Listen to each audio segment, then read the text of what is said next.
అందరికీ praise lord. July 13 ఈరోజు దేవుని వాగ్దానము. ఆపత్కాలమందు యెహోవా నీకు ఉత్తరమిచ్చునుగాక. కీర్తనలు 20వ అధ్యాయం 1వ వచనము.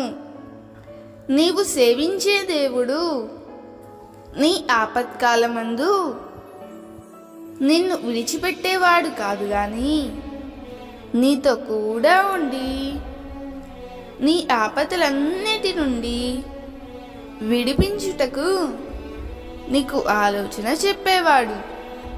అందుకే ఆపద వచ్చినప్పుడు ప్లాన్స్ మనం వేయకుండా ప్రభువుకు ప్రార్థించినప్పుడు తప్పకుండా ఆయన ఆలోచన చెప్తాడు. ఆయన ఆలోచన అనుసరించుట ద్వారా నీ జీవితంలో ఎన్నడూ నష్టపోవు. నీ జీవితం అంతా కృపాక్షేమాలే నీ వెంట వస్తాయి. దేవుడు ఈ వాగ్దానం నీ జీవితంలో నిశ్చయముగా నెరవేర్చునుగాక.